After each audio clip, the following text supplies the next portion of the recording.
When you know within yourself that there's something you want to do, and I believe that all of us were born with a purpose, that all of us have something that we are supposed to do, that all of us have some goodness within us, and that goodness gives us a responsibility to manifest our greatness. And when you know that, you can feel it in your guts, and you know that you're deliberately operating below your potential. You've gotten comfortable. You stop expanding, you stop stretching, you stop challenging yourself. Let me share something else with you. Not only is it possible for you to have your dream, but it's necessary. It's necessary that you have it, that you work on it, that you develop yourself, that you go for what is yours in the universe. I was in my comfort zone. I was doing just enough to get by. I was working on a job. They paid me just enough to keep me from quitting, and I worked just hard enough to keep from getting fired. How many know people like that? Blink your eyes if you understand what I'm talking about. I was parked. I knew I could do more. But when my mama died, it took something out of me. When I went through a divorce, it took something out of me. When my best friend died, it took something out of me. I paused. And somebody said that life is like an onion. You have to peel it one layer at a time. And sometimes you cry. Life's gonna happen to you when you have a dream. You're gonna get slapped around. And don't take it personal. Don't ask, why did this have to happen to me? Why not you? Who would you suggest? You want to give us some names, some email addresses? And don't tell everybody. 80% don't care, and 20% glad it's you. It's called life. Suck it up and move on. Get over it.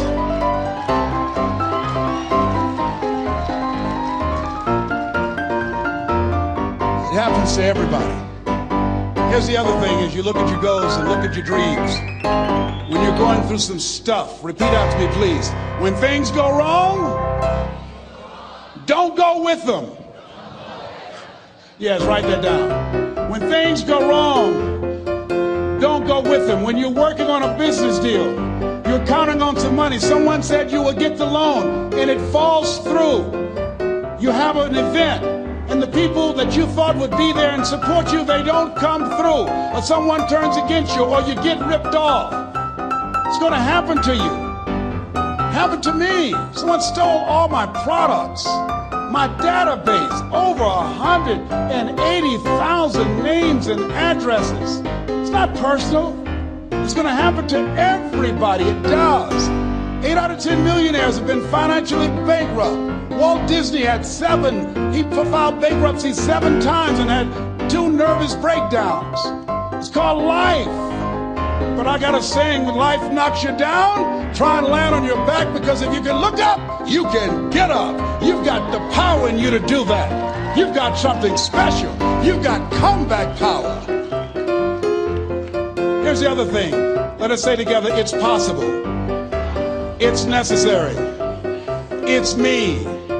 Yes, write that down. It's me. Take ownership for your life. Nobody can live your dream for you but you. Nobody's going to take care of your business like you. Stop coming up with excuses. Don't give yourself permission to continue to live a small life. You can't fit a big dream into a small life. Give yourself permission to go for it, to test yourself, to challenge yourself, to live full. Like the saying, always strive to get on top in life, because it's the bottom that's overcrowded. The reason you're here is because there's something in you that says, I can do more. This just can't be it. There's something in you. There's a calling on your life. There's something in your heart that caused you to get dressed and spend the money to go to seminar after seminar and listen to message after message and speaker after speaker. Because there's something in you that tells you this is not it for you. You have not peaked here. There's more in you that you are expressing. Eye has not seen, ear has not heard, nor has entered the heart of mankind what's in store for you if you challenge yourself, if you persist and persevere. If you take ownership for your life. George Bernard Shaw said the people that make it in this life, they look around for the circumstances that they want, and if they can't find them, they create them. Create what you want. You have the power in you to do more than you can ever begin to imagine, to control your destiny, to make a difference in our children, to make a difference on the planet, to make an impact. Let us say together, it's me. And let us say together, it's hard. Say it like you know it. Say it's hard. Ladies and gentlemen, it's hard. There are people who have seen their retirements taken away from them by the corporations that they work for. They were within 2 or 3 years of retiring, and they had it taken from them. The number one entrepreneurs in this country now are senior citizens. The number one employer, number 2, McDonald's and Walmart. And there's nothing wrong with those jobs. I guarantee you those people did not have a plan to end up living their lives at the end of life with those types of jobs. And they didn't have a plan like you have, and while you're investing in yourself, not to. And it's hard. There are people making choices between purchasing prescription drugs or paying for gas or a mortgage note. It's hard when you're working on a job for 20 years, 30 years, give them some good years, and then they come in and tell you, we've downsized. In other words, you're fired.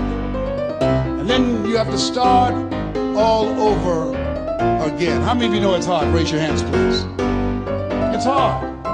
And it's not fair. One of the things I like about T. Harv is he talks about work and investing in yourself. It's not fair when people are going up against that kind of stuff to tell them just think positive and be enthusiastic and everything will work out all right. Ain't that kind of party. It's hard. Life will put some knots on your head. I bought my first home for my mother. I was rushing, didn't know what I was doing, and I bought a home that had a lien against it. And they called me, Mr. Brown, yes, there's a lien against your property. We need $55,000 if you're going to stay there. Wait a minute, sir. I just bought this home. The guy told me there were no liens against it. I'm not the one that owe you the money. You should have checked that out, Mr. Brown. Come on. I called my attorney. We followed up. Yes, Les, there's a lien against the property. But he told me there were no liens. He lied, obviously. Oh, my God. He told me he wanted to help me because he admired the fact that I was buying this home for my mother and that he was adopted, and he identified with me. Les, he sucked at you. He played you, man. So what? Well, would they take payment arrangements? What about $5,000 a month? They want all the money, Les. They want all the money, or you're going to have to get out. The house is going up for sheriff's sale. Do you have it? No, I don't have it. Can they give me some time? Tell them to give me 3 months, please. Give me 3 months. My mother's in her 70s, man. She has a bad heart. Don't do this to me. This is my dream. Don't do this, man. Please, let me talk to them. Les, I'm talking to their attorney. They don't want to talk to you. I've got to talk to their attorneys. Do you have the money? No. Will they give me 3 months? No. What about 2 months? No, Les. They want the money in 7 days. Oh, my God. Let me call you back. I'm not sure. And I walked the floors thinking, God, how could this happen to me? I got to figure this out. I got to figure this out. It seemed like the days are just ticking off. Thursday, I had to call them and let them know. They called me, Les, do you have the money? No, I don't. Friday, you have to leave. The sheriff will be there. You're going to have to leave, Les. They're going to take my house. What about my down payment? You lost it, Les. You lost it. Okay. I got to go. Yes. I prayed, Lord, please. If you show me that you're real, if you're really real, you think Paul worked for you, you haven't seen anything. Don't let me lose this house and watch what I'll do for you. I was trying to cut a deal. Have you ever tried to cut a deal? It's amazing how spiritual you get when you get in trouble. You know what I mean? When I was diagnosed with prostate cancer, I was going to bed with the Bible and the Holy Quran and Science of Mind and Joel Goldsmith, everything I could find. I was praying to Jesus, Yahweh, Melchizedek, everybody. I was calling on everybody. It's amazing. And there I was, walking the floor, 3 o'clock in the morning, and I had to go and wake my mother up. I got on my knees and I said, Mama, I said, I need you to wake up. She said, what's wrong, Leslie? I can hear you walking back and forth. I'm not asleep, son. I said, there's something I need to tell you. She said, your eyes are red. Why are your eyes red? Because I feel so stupid now. Why? We got to move tomorrow. Why, Leslie? There's a lien against the property. They want $55,000 and I don't have it. And we're going to be set out tomorrow. We have to go back to Liberty City. So she said, it's okay. I don't like this house anyhow. I said, why? She said, because of my arthritic knees, it hurts my knees when I go up the steps. I said, and why didn't you tell me? Because you were so happy. I just said it because you were happy. I'll live in a shack with you, boy. I love you.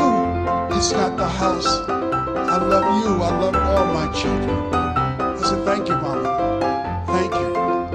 And the next day when we were in the truck going back to Liberty City, and we pulled down 68th Terrace, the neighbors came out and said, wow, Mamie, y'all coming back? Are you back? Yes.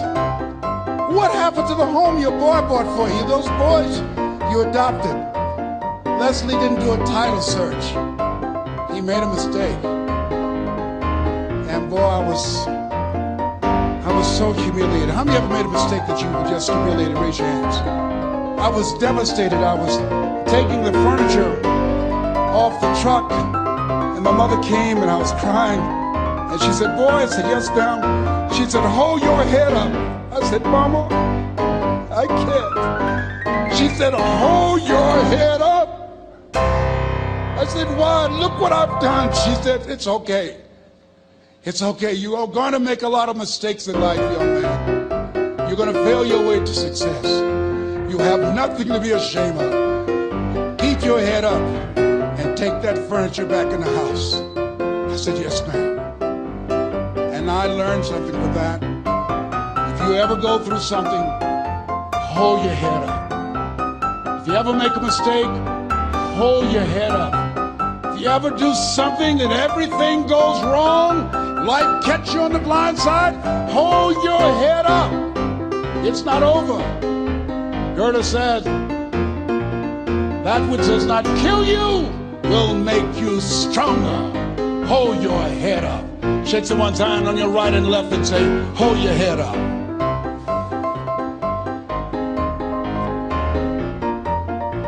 Here's something else, ladies and gentlemen. Repeat after me, please. You gotta be hungry. Everybody together, you gotta be hungry. I'll never forget Mr. Washington said, Mr. Brown, yes, sir. What do you want to do with your life, young man? I said, sir, I want to be a disc jockey. He said, Mr. Brown? I said, yes, sir. He said, you got to be hungry. I said, what do you mean by that? He said, people that are hungry are willing to do the things today others won't do in order to have the things tomorrow others won't have. People that are hungry are willing to invest in themselves. People that are hungry will go to seminars and workshops. People that are hungry are always searching, always seeking higher ground. So how do you want to make it? I said, I want to be a disc jockey. He says, good. Here's what to do. He said, I want you to read 10 to 15 pages of something positive every day. He said, you don't get in life what you want, you get in life what you are. You must program yourself to success. He said, I want you to listen to Earl Nightingale and Zig Ziglar. Listen, faith comes by hearing and hearing and hearing. He said, I want you to change your relationships. And I don't want you to ever lose your hunger. I said, what do you mean by that? He said, people that are hungry are unstoppable. People that are hungry are no matter what people. They make it happen no matter what. He He said, I want you to listen to Paul Harvey. Who is he? He's the world's greatest communicator. Success leaves clues, young man. Always listen and follow people who are doing what it is you want to do at the level you want to do it, and learn from them. I told T. Hobb when we were standing by the stage, I said, hey man, I want to work more with you. I want you to coach me. I want to learn from you. See, I found you're never too old to learn, and you're never too young to teach. Always have a thirst for learning. So I listened to Paul Harvey every day on the radio. While in school, I would go out and listen in his car. He gave me his keys. I was working to develop myself. And I continued to listen to motivational messages, and he would take me to see the late Dr. Norman Vincent Peale, who wrote the book, The Power of Positive Thinking. I toured with him before he passed. You have something special. You have greatness within you. Don't allow your circumstances to determine who you are. Don't allow your negative thoughts to hold you back. You have something special. You can do more than you can ever begin to imagine. Dr. Peale was an incredible man. I admired him when he spoke. He gave me goosebumps. I can feel him in my heart. And I never forget, we were coming back to the school, and Mr. Washington said, Mr. Brown, yes, sir. When Dr. Peale spoke, you didn't move. When he spoke, you were hanging on every word. When he spoke, we didn't have to tell you to sit down and be quiet. Why? I said, sir, I could feel him when he talked. I felt like he was talking to me, sir. He said, he was. I said, but he doesn't know me, but he was speaking to you. Did you feel him in your heart? I said, yes, sir. He said, most people feel him in their head. If you felt him in your heart, he said, listen to him, sir. Follow him, learn from him. And I would go to seminars and workshops. Anywhere I would find where Dr. Peale was, I would be in the audience. I would drive 200 and 300 miles just to hear him speak. And my dream and vision was to share the stage with him. I thought about it. What is your goal? What is your vision? I want you to hold it in mind. There's some power in that. Because when I became involved in speaking, I never forget, I got a call from Og Mandino, who wrote the book, The Greatest Salesman in the World. He said, Les, I'm stuck in Philadelphia. I need to be in Kankakee. Dr. Norman Vincent Peale's appearing. I can't make it. Heard you're in Chicago. I said, yes, I am. Can you go and open for me? I said, yes, man. Oh, my God. Dr. Peale, I said, yes, I'd love to do it. And I went there and I came. I said, hi, I'm Les Brown. He said, you're not the band of renown? I said, no, I'm Mrs. Mamie Brown's baby boy. I'm here to speak. He said, come backstage. And his wife, Martha, was there. And she said, Papa, Les Brown is here, the speaker. And he said, Les Brown, shoot for the moon. Because even if you miss, you'll land among the stars. I said, sir, that's my quote. I wrote you when I was in the 11th grade. I was a part of a special education class project. That's my quote. He said, I know. I end all my speeches with that quote. And Dr. Peale had a great sense of humor. A young man was backstage, and I had so many questions to ask him, and my mind froze up, and the young guy said, Dr. Peale, how old are you? And he was up in age. He said, Sonny, I'm 92. The young man looked at him and said, I don't know if I want to live to get 92. He said, that's because you've never been 91. So I did the things that Mr. Washington suggested. I listened to motivational tapes on a regular basis. I would go to seminars and workshops whenever Zig Ziglar and Dr. Dennis Wagley and Jim Rohn would come to town. And I said, sir, what do you want me to do now? He said, Mr. Brown, I've given you everything that I can give you. He said, develop your mind, put your money where your mouth is, continue to learn how to be an effective communicator, because once you open your mouth, you tell the world who you are. And always surround yourself with OQP, only quality people. So I went to apply for a job on Miami Beach. WMBM radio station. Milton Butterball Smith was the program director. Hello, Mr. Butterball. How are you, sir? My name is Les Brown, sir. I'd like to be a disc jockey. He said, young man, you have any journalism in your background? I said, well, no, sir, I don't. You have any experience in broadcasting? I said, no, sir, but I practice all the time, sir. Let me audition for you, sir. Let me show you how good I am. All I need is a shot, sir. He says, no, we don't have any job for you. How many ever been rejected? Raise your hands, please. I was devastated. I went back and I told Mr. Washington, I said, Mr. Washington, they said no. He said, don't take it personally. Most people are so negative, they have to say no 7 times before they say yes. He said, you gotta be hungry. Make know your vitamin. Go back again. I said, yes, sir. Hello, Mr. Butterball. How are you, sir? My name is Les Brown, sir. I like to be a disc jockey. Young man, weren't you here yesterday? Yes, sir, I was. Didn't I tell you no yesterday? Yes, sir, you did. Then why are you back today? Well, sir, I didn't know whether or not somebody was laid off or somebody was fired, sir. Nobody was laid off or fired. Now, get on out of here. I came back the next day. Hello, Mr. Butterball. How are you, sir? My name is Les Brown, sir. I like to be a disc jockey. I know what your name is. Weren't you here the last 2 days? Yes, sir, I was. Didn't I tell you no the last 2 days? Yes, sir, you did. Why are you back? Well, sir, I didn't know whether or not someone got sick or someone died, sir. No one got sick or died. No one was laid off or fired. Now, don't you come back here again. I came back the next day talking loud, looking happy like I was seeing him for the first time. I said, hello, Mr. Butterball, how are you? He looked at me with rage. He says, go get me some coffee. I said, yes, sir. My favorite book says, the greatest among you will be your servant. How many of you are serious about your goals and dreams? Raise your hands. Very good. Write this down. Provide more service than you get paid for. Provide more service than you get paid for. I go to a lot of seminars and workshops. And one of the things I know about T. Harv Eckert, when I was sitting in the class with Robert Ruppel and all of the other presenters, they hold themselves to high standards and they provide more information than anybody else in the industry, bar none. They hold nothing back because their commitment is for your success. And when you hold yourself to high standards, write this down, impact drives income. That's why you're here. Because the training, the seminars, been making a difference in your life. If they did not have impact, 200 or 300 people would be here, if that amount. Impact drives income. So I became the errand boy for the disc jockeys. I would go get their lunch and their dinner, and I would bring it to them in the control room. I'd watch them working the control boards, knowing my time will come. Write this down. I expect to reach my goal. Yes, you want to operate with a spirit of expectation.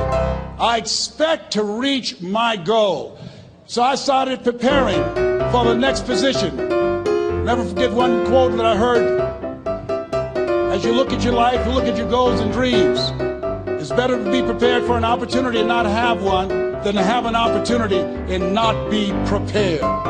If you expect to reach your goal, prepare yourself now. And so then pretty soon, the guys at the station, they begin to take a liking to me. Write this down. Build relationships. As you're aware, people deal with people that they know, like, and trust. And so they would say, Leslie, yes, sir. Come here, yes. Come outside. Who did this? Oh, your car? Yes. Who cleaned my car? I did, sir. I would wax their cars on the weekend, inside and out. How much do you charge? Oh, nothing, sir. I just wanted to help out. I was providing more service than I got paid for. I was building relationships. They said, whoa, look here. Donna Ross and the Supremes are coming to town. The Four Tops and the Temptations. Here are my car keys. Pick them up for me. Take them to the Fontainebleau Hotel on Miami Beach. I said, yes, sir. I would drive them all over Miami Beach in their big, long Cadillacs. I didn't have any driver's license, but I was driving like I had some. Then one day, it was a Saturday afternoon. A disc jockey by the name of Rockin' Roger was drinking while he was on the air. It was a Saturday afternoon, and I was the only one there. Rockin' Roger got so drunk, he could not complete the show. He started slurring his words. He's about to fall off the chair. And there I was, looking at him through the control room window, walking back and forth, young, ready, and hungry. I was saying, drink, Rock, drink. Drink, Rock. I'd have gone and get him some more if he'd asked me to. Then pretty soon the phone rang. It was the general manager, and I answered the phone. He said, hello? He said, young boy, this is Mr. Klein. I said, I know. He said, Rock can't finish his program. I said, I know. He said, would you call one of the other DJs in? I said, yes, sir. I said to myself, he must think I'm crazy. I called my mom and my girlfriend, Cassandra. I said, y'all come out on the front porch and turn up the radio. I'm about to come on the air.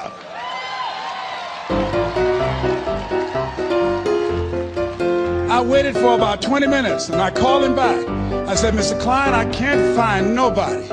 He said, young boy, you know how to work the controls? I said, yes, sir. He said, go in there and segue the records, but don't say nothing here. I said, yes, sir. I couldn't wait to get old Rock out of the way.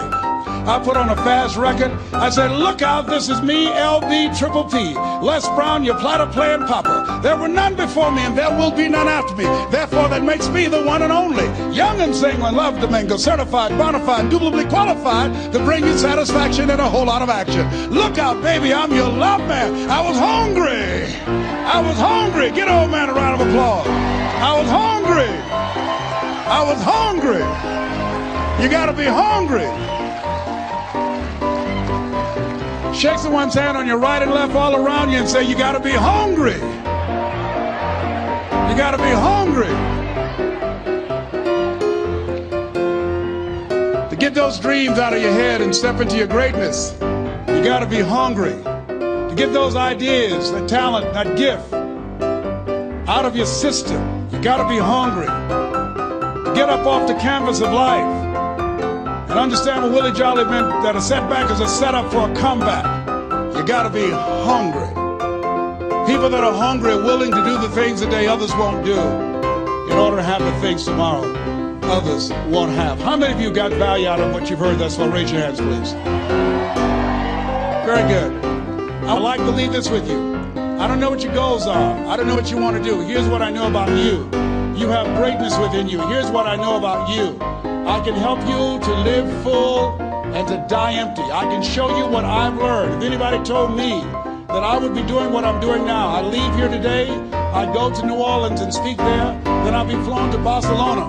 If anybody told me, given my circumstances, born in an abandoned building on a floor in a poor section of Miami, Florida, called Liberty City, and both my birth parents stood up and said, hello, son, I would not know either one. Being labeled educable, mentally retarded, put back from the 5th grade to the 4th grade, failed again when I was in the 8th grade, no college training. If anybody told me the principles that I would teach you, that they would have the impact that it has had on my life, this Les Brown that you see, I did not know he existed. And I tell you that you have greatness within you.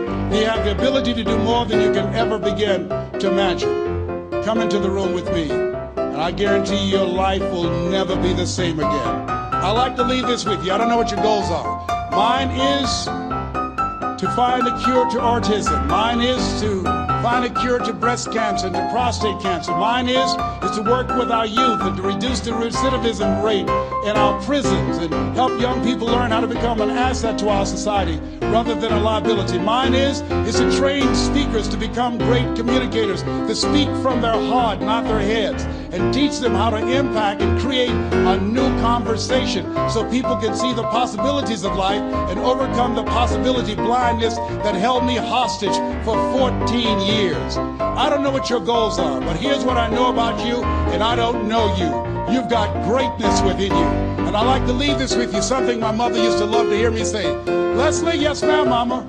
Say that thing for me, boy, that makes me feel good. I dedicate this to you, to the greatness in you, and to the dream that you showed up on the planet to produce. And it's simply this. If you want a thing bad enough to go out and fight for it, to work day and night for it, to give up your time, your peace, and your sleep for it. If all that you dream and scheme is about it, and life seems useless and worthless without it, and if you gladly sweat for it and fret for it and plan for it, and lose all your terror of the opposition for it, and if you simply go after that thing that you want with all of your capacity, strength and sagacity, faith, hope, and confidence, and stern pertinacity,